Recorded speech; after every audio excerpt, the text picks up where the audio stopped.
Welcome to Straight Talk.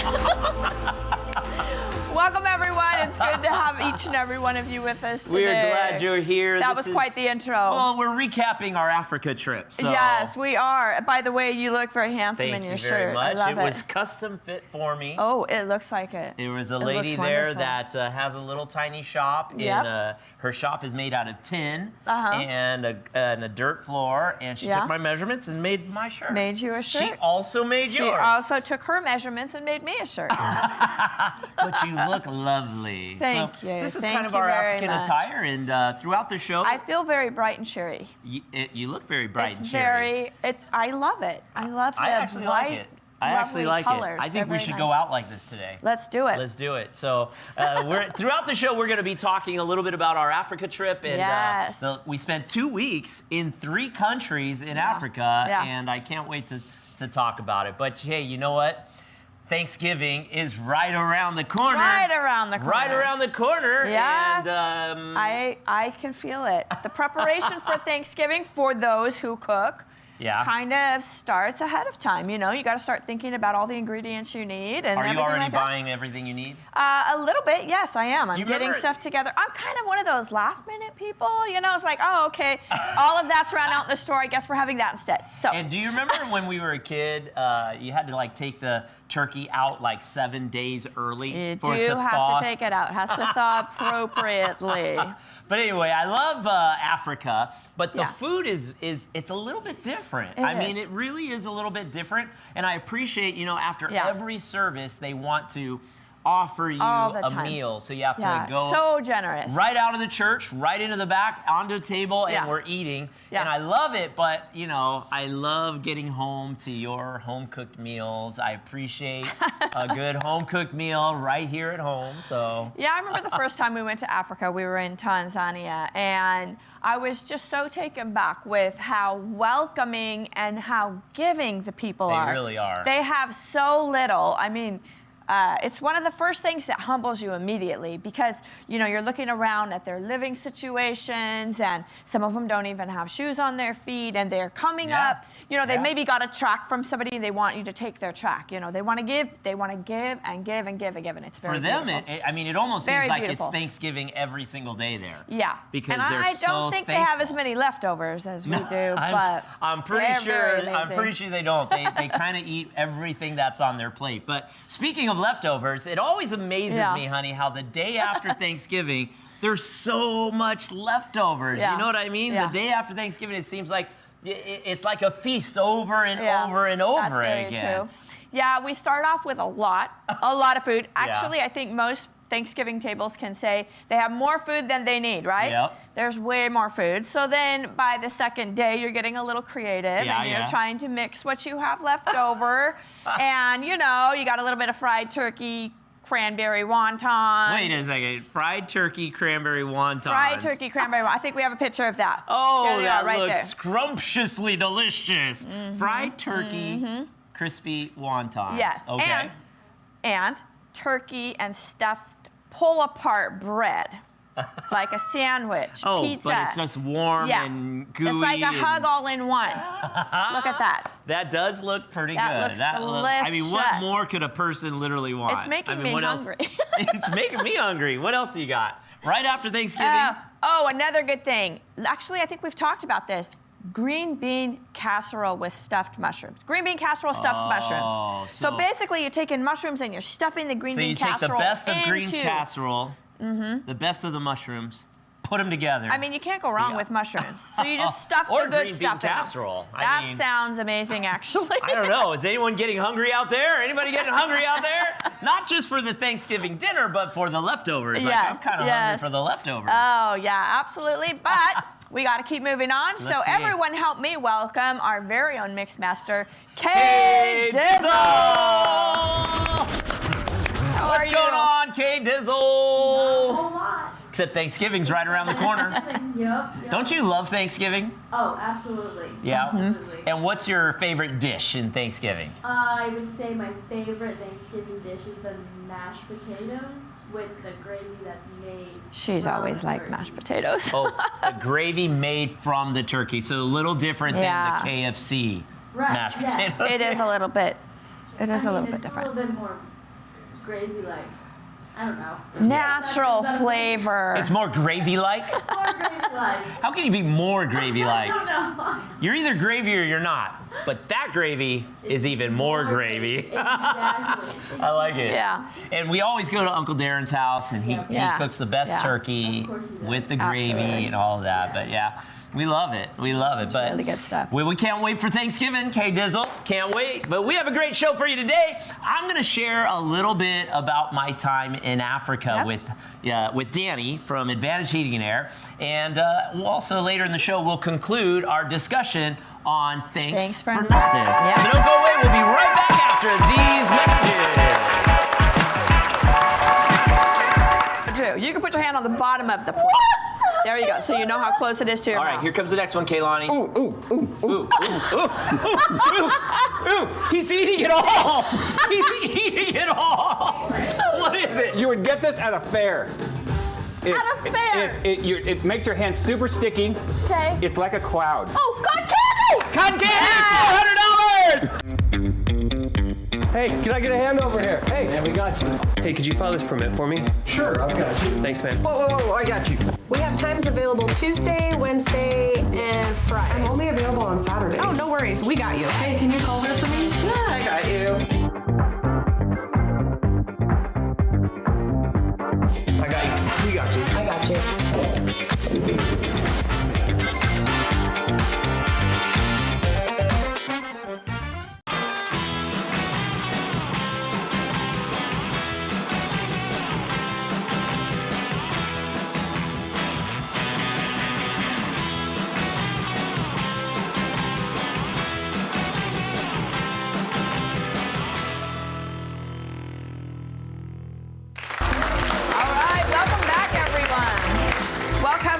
Can't wait to hear all your stories from Africa. I got some I've stories. already heard a few of them, and there's some really good stories in there.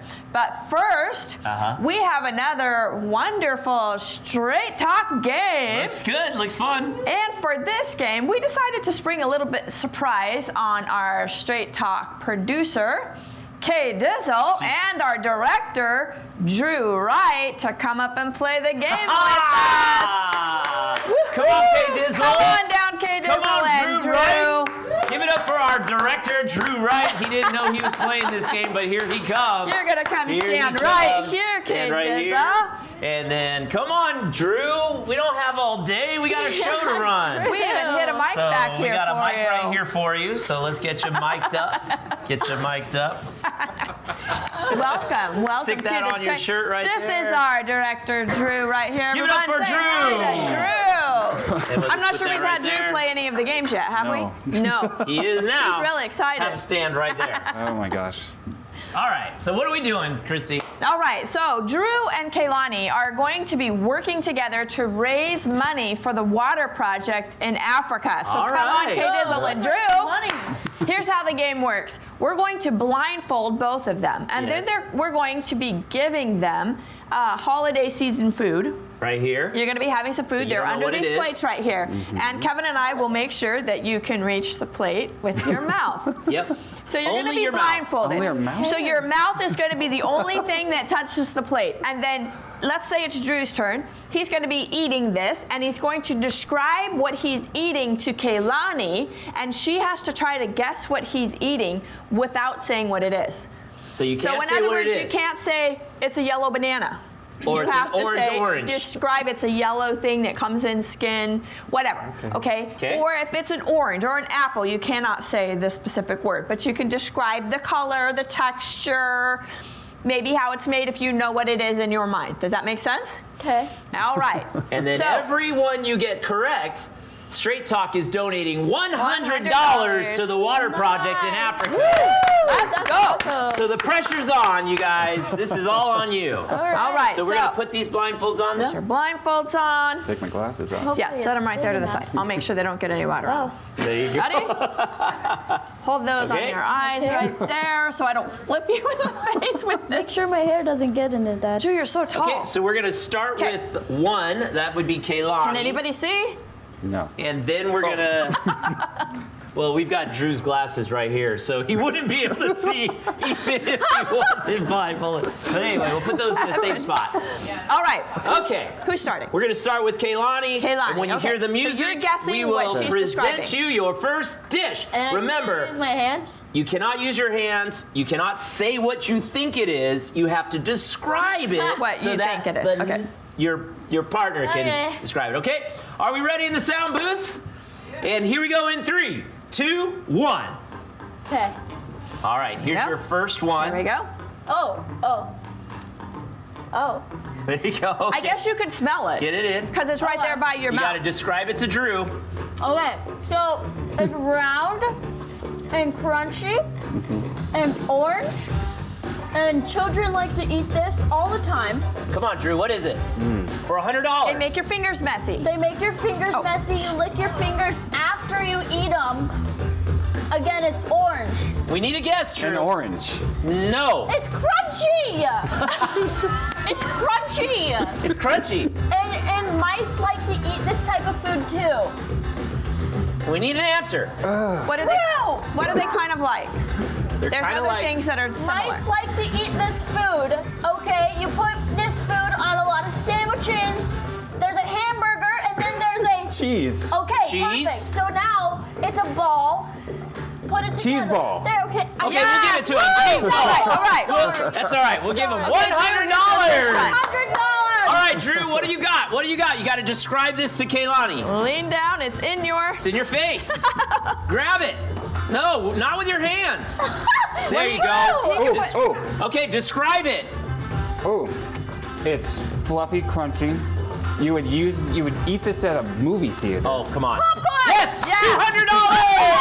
$200. All right, Kaylani, your next one. Okay. What do you got? What do you got? Oh, okay. You roast these on a campfire. Hazel? Oh, no. Hazelnuts.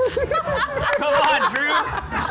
Come on, we got 3 minutes. You make s'mores. Marshmallows. Yes! Yeah. $300. Okay, here we go, Drew. You can put your hand on the bottom of the plate. There you go. So you know how close it is to your All right, mouth. here comes the next one, Kaylani. Ooh, ooh, ooh, ooh. Ooh, he's eating it all. He's eating it all. What is it? You would get this at a fair. At a fair. It makes your hands super sticky. Okay. It's like a cloud. Oh, cotton candy. Cotton candy, $400. All right, Kaylani, we got one more for you.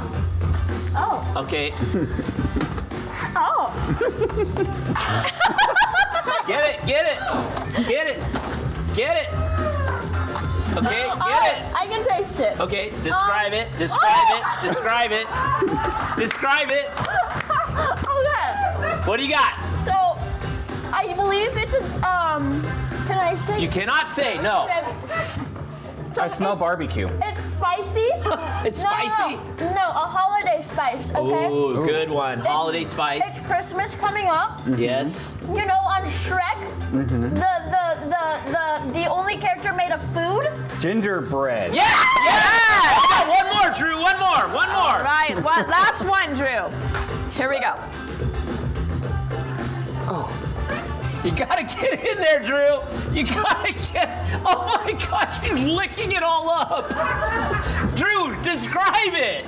Don't eat it, just describe it. It's very tangy. It's something you would put on ribs. Oh, ribs. Barbecue! Yes! Okay. Barbecue. $600. We got 2 more. If you get these 2, it'll be 8. We'll double it to 4. That'll give us $1,000. 2 more. Here we go. Good job, Drew. I can't All right. high five you. I can't see. Okay, this one is for Drew. This one's for Kaylani. Ready, Kaylani? Give it to him. What do you got? Oh, Last one. a monkey's eating it. Nose and chin. Banana. Yes! 700. This is for 800. We'll double it, make it $1,000. Last one, Drew. Tip Come of your on. nose, tip of Come your on, Drew. Come on, There you Drew. go. Okay, here we go. Whoop, whoop, whoop. Okay. Oh. He makes so much noise when he eats. What do you got, Drew? Describe it. Dude, it's gelatin. Kids love it. Comes in a cup. Are you talking about Jell-O? Yes! 800. Put it at 9. 900. Put it at 900. 1,000. Let's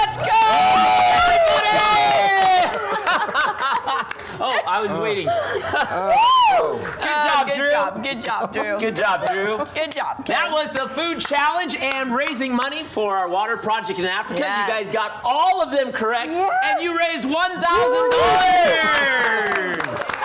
Very good. That was a lot of fun. I'm glad we didn't have to do it. But we have to take a quick break. But don't go away, because when we come back, we've got more from Africa and our trip with us. So stay with us. We'll be right back after this break. No. So how do you make it if it's not a tea bag? Yeah, so this is loose leaf tea. It's vacuum sealed into a pack, so you would have to actually have a setup at home to steep your loose leaf tea. And they actually give you directions inside the lid, right here, for how to steep it. So you would just need a little loose leaf ball or thing, and you stick it in your water for the allotted time, and then take it out, and you have tea. Now, when I'm listening to a customer, my number one priority is to listen.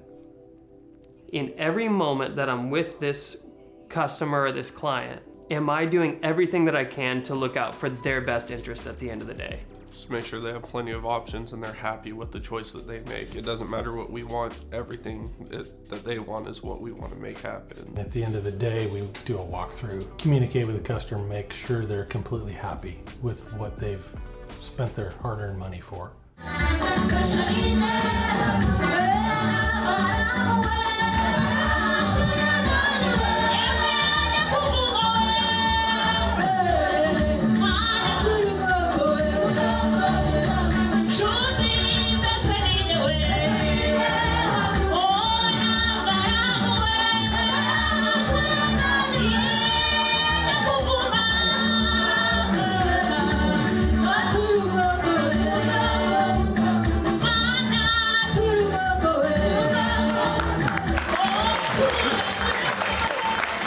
welcome back, everyone. That's a fun video. Man, I get tired just watching them worship in Africa. I mean, you've worshiped with us there. Yes, absolutely. It is tiring. It's tiring because they are 100% into their worship. And it's very, very physical and active. So you get tired, you watch them. But while Danny and I were in Africa, we stumbled across a lot of culture. Yeah. You've seen it when you were with me. And there's culture all around. And cultures that we just aren't used to here in America. Yeah. And we wanted to share just a few with you today. So we brought a few things with us. And I got this one, this item last time we went to Africa, me and you. In Tanzania. In Tanzania. And I wanted to show off this lovely, it looks like a painting, but actually it's not paint.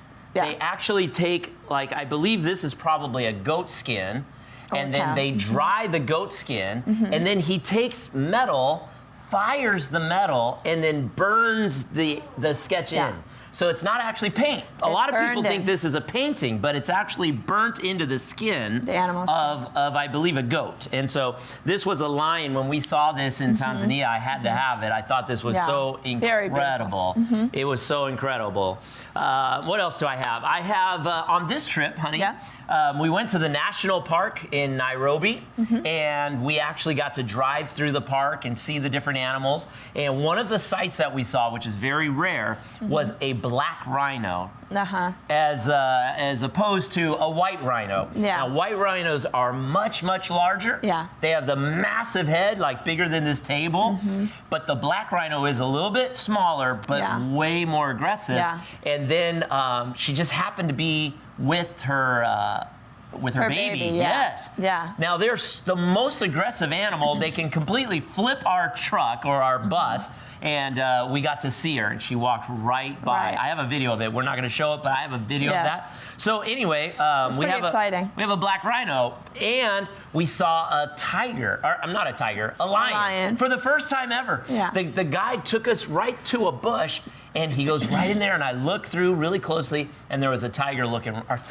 A lion looking right at us, and it was unbelievable. But I have a piece of artwork that they make here by hand. They carve this wood, and this is a lion, and it's beautifully made. And they sell it to their shops, the local shops, and sell it to mostly tourists, but Yeah. I bought one, Yeah. and it's just very, very cool. And you can pretty much find local shops set up. All over a lot the of them place. are tent shops set up. Sometimes they're tents Mm-hmm. set up, and they're selling their wares. And a lot of them, that's how they make money. Yeah. Just so by selling their. this is very common in yeah. Africa, and Yeah. I brought this one back for our director, Drew, our executive director. So, Drew, this one's for you, man.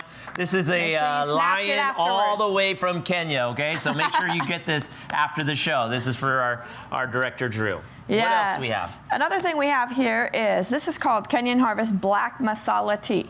Yes. So this they are is big actually on tea there. Yes, they really are. And this is actually made out of banana leaves, the box. And you just pop it open. They actually drink a little bit more tea than they do coffee there. Yeah, and this Which is is not very like tea odd. bags. No. So how do you make it if it's not a tea bag? Yeah, so this is loose leaf tea. It's vacuum sealed into a pack, so you would have to actually have a setup at home to steep your loose leaf tea. And they actually give you directions inside the lid, right here, for how to steep it. So you would just need a little loose leaf ball or thing, and you stick it in your water for the allotted time, and then take it out, and you have tea. Now, one of the things I noticed in Africa this time is they served us a lot of tea, and the way they serve it is not necessarily with water, but with hot milk. Yeah. So they just put hot milk, they put the tea leaves in, and it's... Or they steep it in water and add milk. Yeah, something like that. To the tea. Anyway, it was really interesting tea, but it was really good. And if you have never tried African tea, you got to check that out. It actually is This very is the good. Kenya Harvest, and it was really, I mean, you're a tea girl, so you I'm love a tea girl. Yep. Yes. Actually, they do drink their tea a lot like Old English ways. They used to put cream in their tea. What else do we have? So what we have next, these are different pieces of jewelry. This came from Kenya on Kevin's last trip. He bought this for me, and it's just a beautiful beadwork. Because I love you. Yes, it's a gorgeous piece.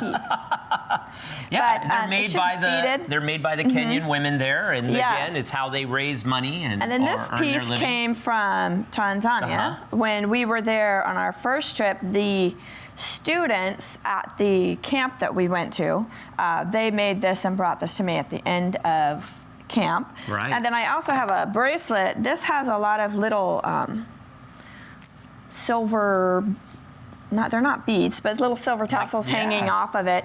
And this was actually on the arm of a person that came to the graduation.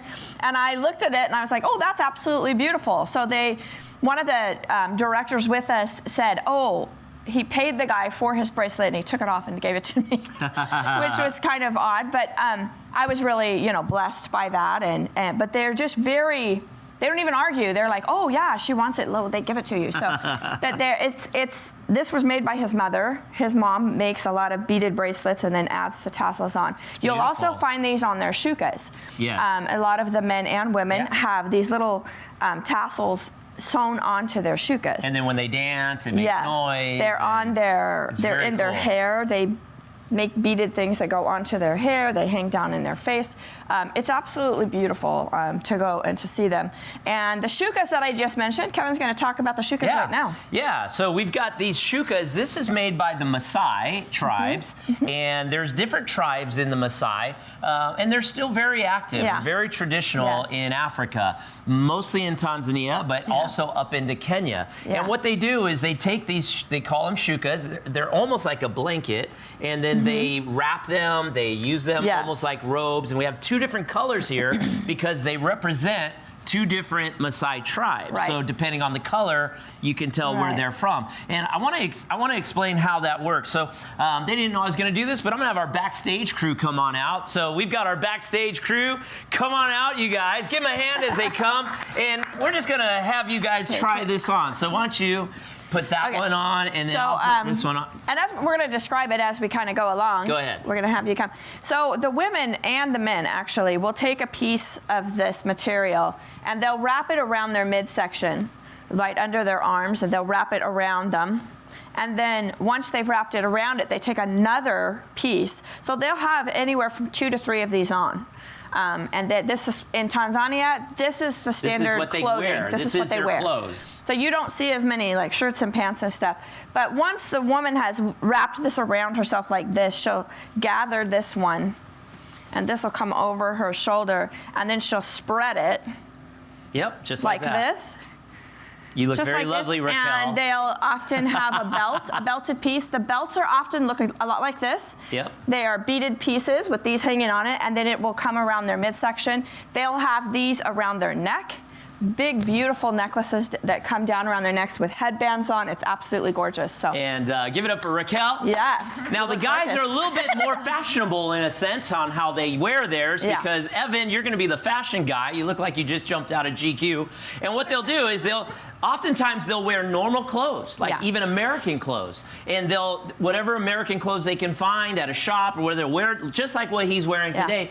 But in the tradition of Maasai, they have to wear this as well. In honor so of what they'll do is they'll just fling this around like this, and then almost like a European scarf. You'll see them like this often. And there you go. And that's how they'll use it, something like that. Very simple, very easy, and you look very cool. Like very hip, very cool, almost European, but a little Maasai and a little bit of white boy as well. So, I mean, you know, looking very good, man. So these are the shukas in Maasai land in Tanzania. Thank you very much. And then I've got one more I want to show you. Thank you, guys. Like Kristie and I, we're wearing our custom-made shirts. Well, this dress was also custom-made, and it was purchased by one of our overseers in Uganda. And he wanted to make sure that Grandma, because he calls me his spiritual father, and he wanted Grandma Truitt to have something custom-made from Uganda. So this dress was made for Mama Maria, and she's keeping time today, but I'd love to see her in this. Wouldn't you like to see her try it on? Yeah, I'd like to see her try it on. Mama, you want to come on up here? Let's see how this works. And let's come right up here, honey. Let's come right up here. I know we're out of time, but we'll go quickly. Come right up here. I'm not sure how we are on the cameras, guys. Are we still into the shot? Come on up and turn around. And let's you hold that side, honey, and I'll hold this side. And there is our African grandmama. Very good. I like it. You like it? So Pastor Patrick bought this for you. And he wanted to make sure Grandma had something from Uganda. So there we go. Well, we have to take a break, everyone. Don't go anywhere. We'll be right back. We're going to finish off our straight talk on being thankful for nothing. We'll see you after the break. Everybody floods the front, and they just all worship in a pack. There's no division between leadership and who's just there to enjoy the actual not congregation, the ceremony. Yeah. So there's a lot of guests that come to enjoy the ceremony, and it's just beautiful how they all kind of crunch in together and they just worship as one body of people. It's really beautiful. And you do see some that aren't as active, but they're still involved somehow.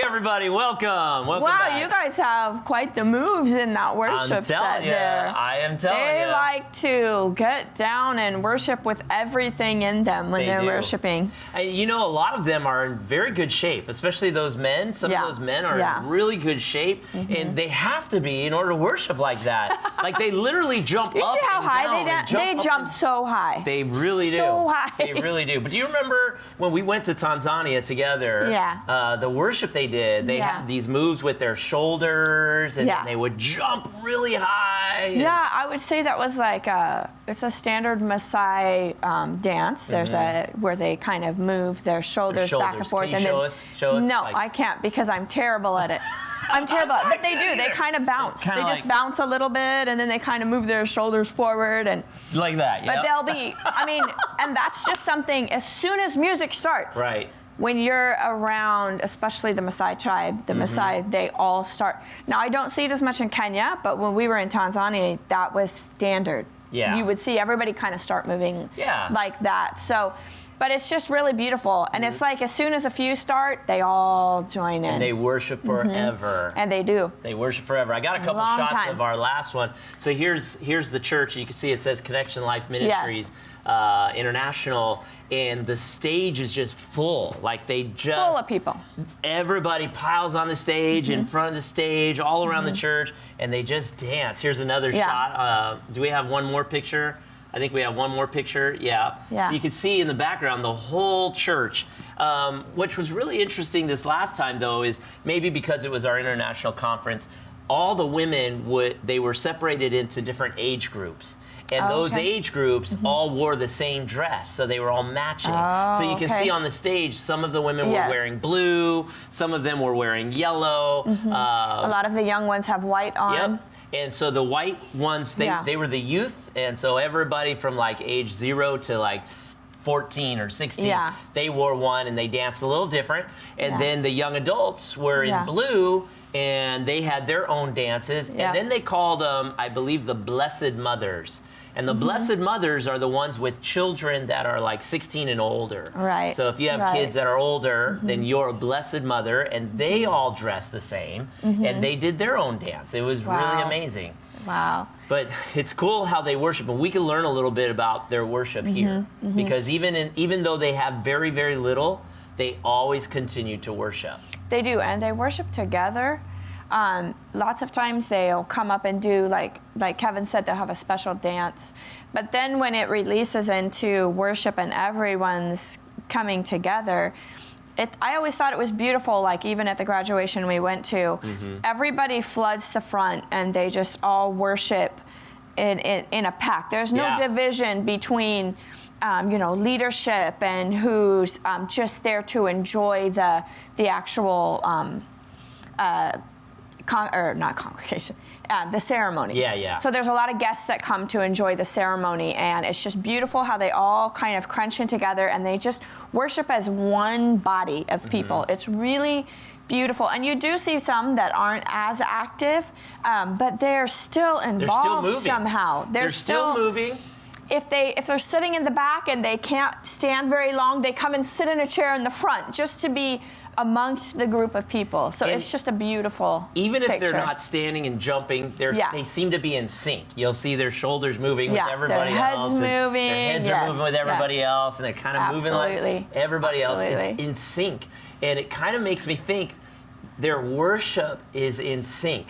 And their spirit is in sync. You know what I mean? It's beautiful. Because you can't be in alignment like that so perfectly without having your spirit's in sync. And when you think about their lifestyle, their welfare, their living conditions, they all in spirit continue to praise God even with the little things.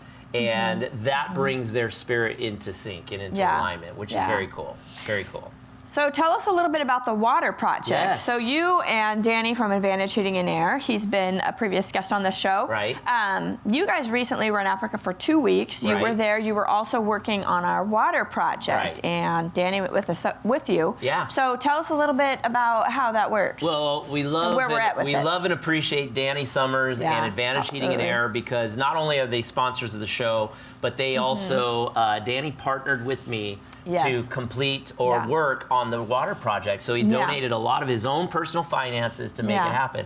So one time he decided to just bless everybody with Advantage Heating and Air shirts. And so one day in church, all of them were wearing these yellow Advantage Heating and Air shirts at church. It was an amazing sight to see. But Danny decided he would go with me to check on the project. And so before we left, I said, well, we're not going just for the water project.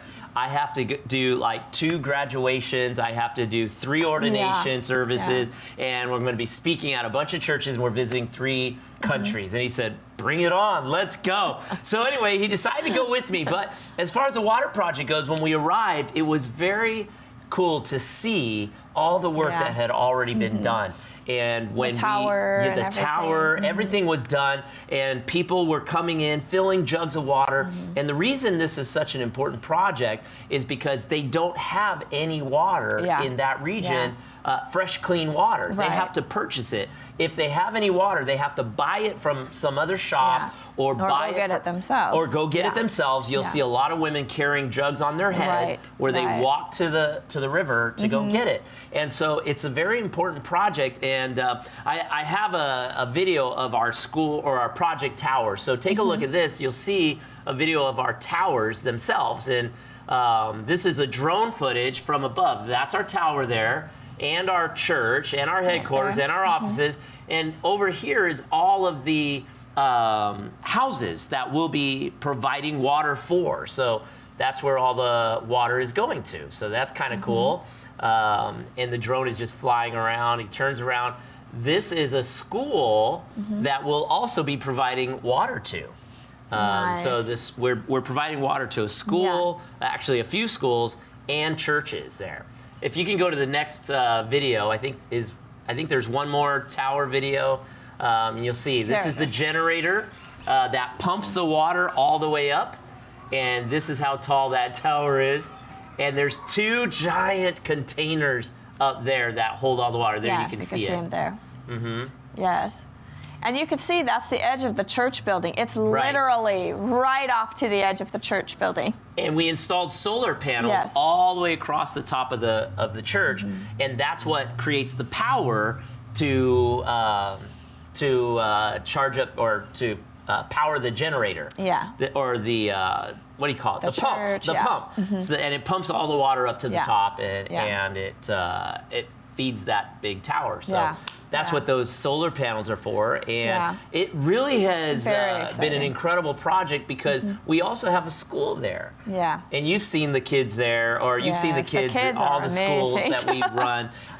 This school is precious, and when they saw Danny and I, they wanted to meet us and greet us and hug us, and well, that school never had water. So we always had to buy water from outside of the community and bring it to the school for the children. Even there, we just built brand new facilities. When I say facilities, I mean like toilets and bathrooms. Before, all they had were holes in the ground. And now we've created brand new bathrooms with running water that they've never had before. That's amazing. And the water that comes from our towers are going through their bathrooms and everything. And the kids are just so precious. In fact, I have a video of our kids just to show you some of the children. These are the children.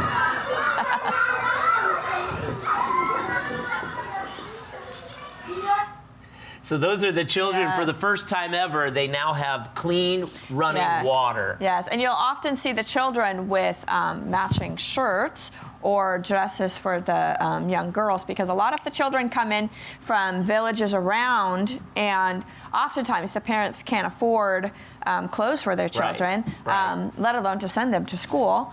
So oftentimes the schools there will already have uniforms set up for the children, and they are all given 2 uniforms to wear to school, so they always have clothes to wear. So I wanted to point out that these children that were just in that very short clip, they attend our school. We pay for the teachers. We pay for the curriculum.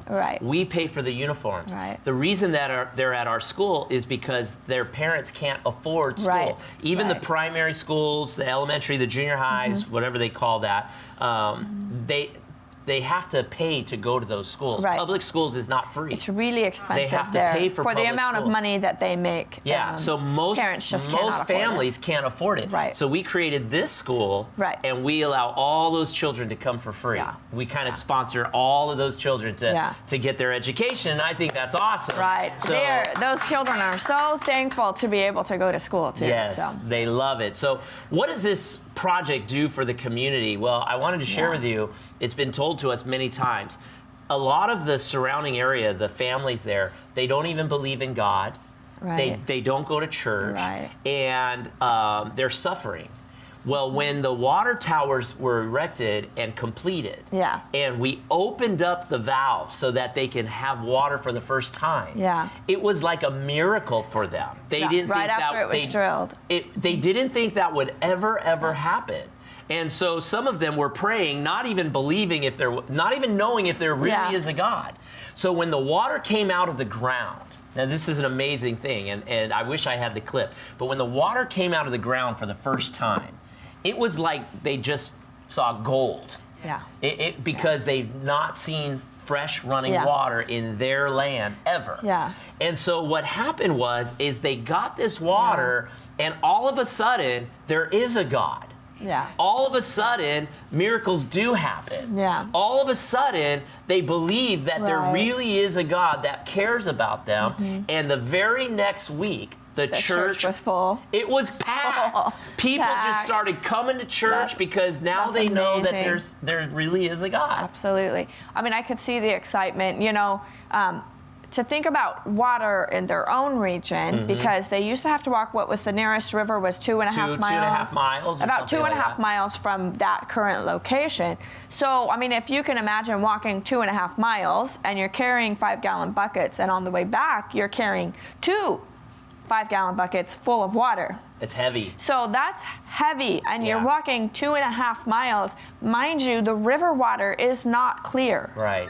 The water is still kind of mucky and muddy and then the animals also get into the river. So the water standard is just really low. So these people are so excited for fresh, clean water. And they're giving their heart to Jesus. Yes, and they're coming to church, and our church is full, so it's awesome. Worth praising God for. We have to take a quick break, but don't go away, because when we come back, we've got more on our Africa trip right after this. So stay tuned. We'll be right back. Maybe I'll give you an example that we can relate to. Maybe our water pressure is not that great. I can relate to that. So we complain about our water pressure at home. Right. Maybe the hot water heater's not working that great, and so your water gets cold quickly. We complain about that. Or our stove goes out. Or a stove goes out. Or maybe the house just isn't in the right neighborhood that we wish we could live in. Yeah. And so we're not very thankful because we don't have what we want. Hey, can I get a hand over here? Hey, man, we got you. Hey, could you file this permit for me? Sure, I've got you. Thanks, man. Whoa, I got you. We have times available Tuesday, Wednesday, and Friday. I'm only available on Saturdays. Oh, no worries. We got you. Hey, can you call her for me? Yeah, I got you. I got you. We got you. I got you.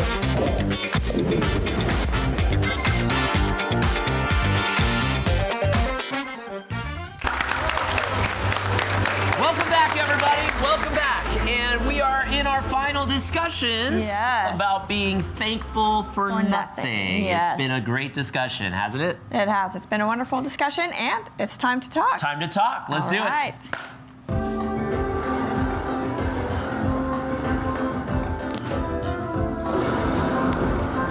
All right.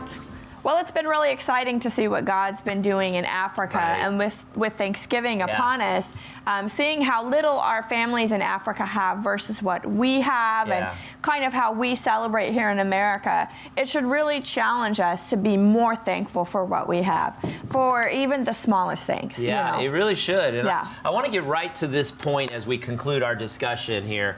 In 1 Thessalonians chapter 5:18, it says, "Be thankful in all circumstances. Yes. For this is God's will for you who belong to Christ Jesus." That's the Bible. That's what the Word of God says. It says, "Be thankful in all circumstances." You've heard me teach before. When the Bible says all, what does that mean? All. That means all. It doesn't mean every some of one it. of them.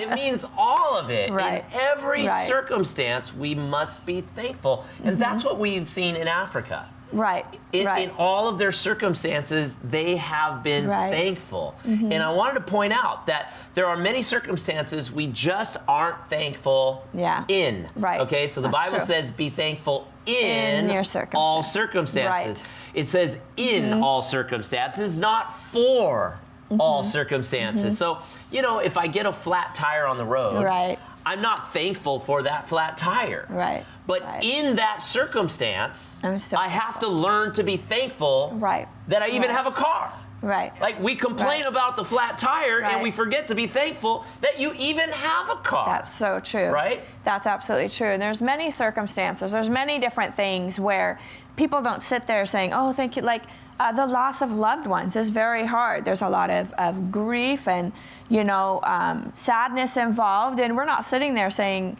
thank you, Lord, that I'm grieving and I'm sad. It's not that we're thankful for that, but we can be thankful in the circumstance because God is always working things together for our good. And we know loss is a part of life, but there's so many things to be thankful for in the midst of that circumstance. Honestly, I think religion is trying to teach you to be thankful for everything, right? Get a flat tire. Well, thank God for that flat tire. Well, got a broken down car. Well, you should be thankful for your broken down car. I'm not thanking God that I got a broken car. Because most likely, it wasn't God's fault that it was broken. It was my fault for not changing the oil, care of it. right? It was my fault for running over stuff with tires that I shouldn't have been running over. Right. So I'm not thanking God for a flat tire or a broken car. But in that circumstance, you can still thank God. I want to learn to be thankful in the circumstance. So at least you have a car. At least I have a car, right? And at least I have that. But in Africa, they don't have all the money that we have in most cases, right? They're very, the average wage is, I believe, about $150 per month. A month, yeah. So in 1 month, they work full time, not 5 days a week, 6 days a week, not 8 hours a day, 10 hours a day, 6 days a week, and they make about $150. And a lot of the work is labor work. It's backbreaking work. They're whether it's working in fields, if they're growing crops, or like you saw the different items we had. It takes a lot of work to carve those things that they make and then trying to take care of their families. But not only that, but even like when we were eating at the restaurant, we went to a Burger King. Yeah. I went to a Burger King. Burger King. Well, I love their heart, but I just can't eat all their food all the time. So I said, where's the Burger King? We went to Burger King. We went to Kentucky Fried Chicken. Like, where's KFC? Because they have Burger King and KFC. That's the two American ones that they have. They have Domino's, Pizza also, a couple others. But anyway, we went there, and I see these people working at KFC. And I asked Esbon, I said, see that person, they're serving us, they're taking our order, just like in America. And in America, I don't know what minimum wage is nowadays, but they're getting paid like over $30,000 a year to take orders at McDonald's, right? And so I asked, I said, how much does that person make? And they said, it's no different. That person at KFC taking your order probably makes about $150 to $200 a month. And I said, well, how long do they work? And he said 8 to 10 hours a day, 6 days a week. I'm like, oh my goodness. But you know what? They're thankful for their job. They don't have all the money we have to buy the things we have, including their house, right? They don't have a house like ours. Some of them have very, very little, and their houses are very different. I wanted to show our viewers a couple of the houses in our time remember when we visited one of the homes in Tanzania? Here is a lady that you visited, and you kind of took a personal interest in this grandma. And that is one of her homes, right, or one of the buildings right behind us. Right, that is her home. That is her home. Her kids' house is beside them, and the young kids live in it. So she lived in that one, and then they have another one, and it's made out of mud and dung. And this is us going into their house. So you can see it's made out of sticks, it's made out of wood, it's made out of twine, and they pack it with mud and dung. So the twine is all tied together around the outside, and then the outside gets packed with the mud and dung to kind of keep it secure, so there's no holes and the wind can't blow through. So. And then you went into her room. Talk about this moment. Yeah, we went in. This is a grandma. She watches the young people while the parents are out working. She keeps her grandchildren with her, and she can't walk very well. She can't stand very well. She has a lot of consistent pain in her hips and in her back, her lower back. And I don't know if you have the picture up there, but they showed where they kind of build a wall that comes out, just a little portion of a wall that comes out on the inside of this circular hut. And then where that wall comes out, they fix sticks going back and forth across from the side of the wall to this little wall, and the sticks tie to that. And they place enough to where it's like a flat wall laying down, and then that becomes their bed. Yeah, so if you can imagine those sticks on the outside of the wall, they put a bunch of them really close together. Lay them flat. And if they're lucky, they have the hide of a cow or the hide of a goat or multiple hides that they can lay on top of the sticks. Oftentimes they don't have that because they don't have a cow or they don't have a goat or whatever. They don't have any animals at all. So they just lay on the sticks. And they try to make that as comfortable as possible. So you can imagine, I think she was 78, if I remember, she was in her 70s, late 70s. And I can only imagine what her back felt like after sleeping on those sticks, those hard sticks all her life. So, but she did have a cowhide because we slaughtered a cow for the graduation. Yeah. And then the students took that cowhide over to her. And they had it stretched out, being dried out, and that became her mattress. Yeah. But the coolest part is when you got to pray for her. We've got that picture of you praying for her, laying hands on her. We can't see it in the picture, but her grandbaby was laying down behind, completely naked because she had no clothes, sleeping behind her. Yeah. But this is the home environment. Yes. This is what they lived in. And it's pretty much just they have little stick stools. Not very many of them, usually as many as people in the house. And then they have a little hole that they make in the ground with rocks around it. And that's where they have a single pot and then a 5-gallon bucket sitting beside it. The 5-gallon bucket will provide the water to make whatever they're making in the pot. And usually it's maize. They make maize cakes mixed with water, and they cook that, and that's pretty much what they eat. So a lot of maize is the main staple of their diet. And there's times in our own life, even at our homes here in America, maybe I'll give you an example that we can relate to. Maybe our water pressure is not that great. I can relate to that. So we complain about our water pressure at home. Right. Maybe the hot water heater's not working that great, and so your water gets cold quickly. We complain about that. Or our stove goes out. Or a stove goes out. Or maybe the house just isn't in the right neighborhood that we wish we could live in. Yeah. And so we're not very thankful because we don't have what we want. Right. Right? Right. And we think we have nothing because our water doesn't work. Right. Or our water heater is terrible, or our water pressure is bad, or we're not in the right neighborhood. We think we have nothing when we see what everybody else has. But these photos, they show you what it's like to have nothing. Yeah. I mean, there's no white picket fence here, right? No. And yet, in those circumstances, they are thankful. In those circumstances, they are thankful. Yeah. We need to learn to be more thankful in our circumstances. Absolutely. Even our churches. Here's this beautiful studio that we have. Yes. We've had church in this building for over a decade, and it's beautiful. We have the lights, we have the cameras, we have the seats, we have the everything. But when we look at the church situation in Africa, right? They have very, very, very little. Do you remember the churches in Africa? I do. Do you remember the one in the bush? Yep, that's the only one I went to. Well, I've got a photo of that. Here is, describe what we're looking at here, This is our church in the bush. We went and Kevin spoke at this church, and they take the same type of sticks and erect like an outer wall, and then they've just taken a tarp that's tied to the bushes behind it, and then they stretch it out over the kind of structure that they've created to create a covered area. And then you can see the little benches, that they just took.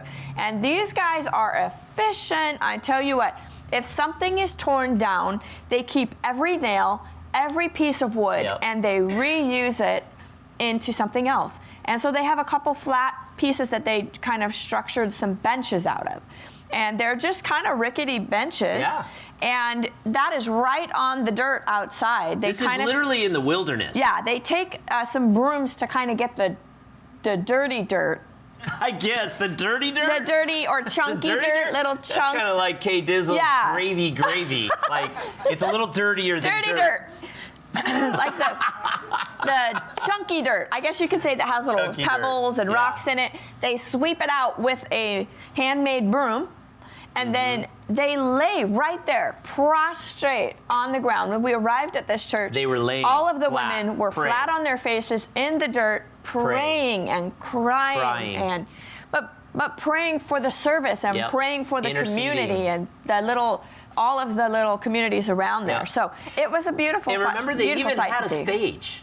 So they had no. They had dirt that just went up a little higher. Did they? I think so. I don't remember that. They just but made they did have a little stage pulpit out of area, dirt and then a pulpit area. Yeah. But crafted a pretty little pulpit. But again, I can't stress this enough. This is not in town. Yeah. This is not a town. We didn't drive down roads to get here. We drove down dirt to get here. And their children, you can see there's little tiny children here.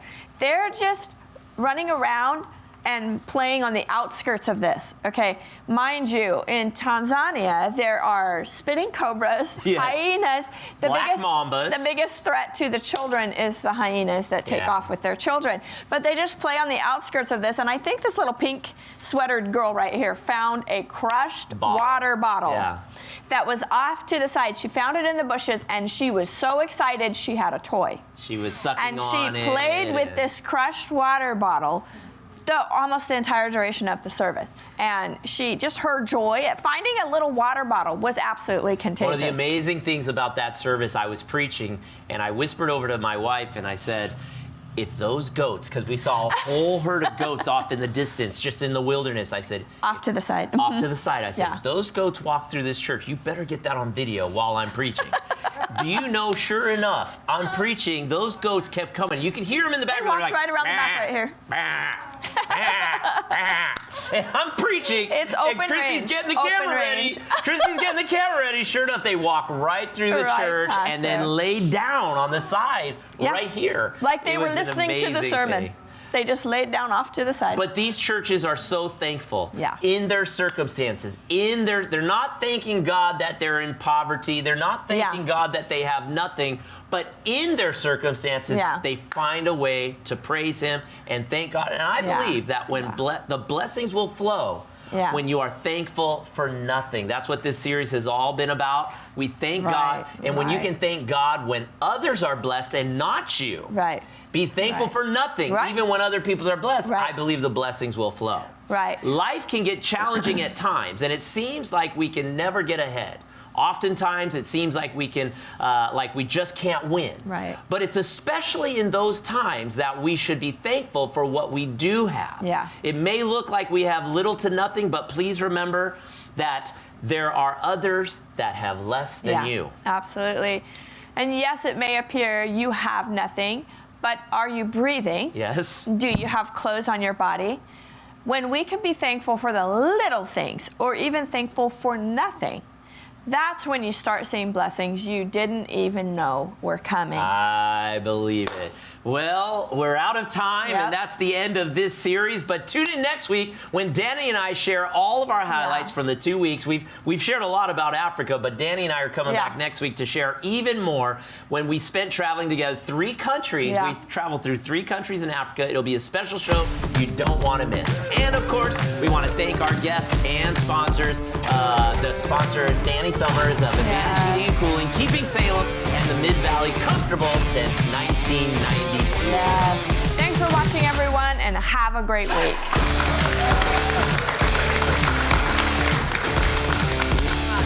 Oh, okay. You roast beef on a campfire. Hazel? No. What? Hazel?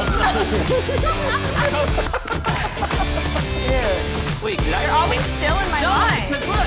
I started. But the one on the come back, everybody. It's welcome. I messed that up. Start over. Sorry.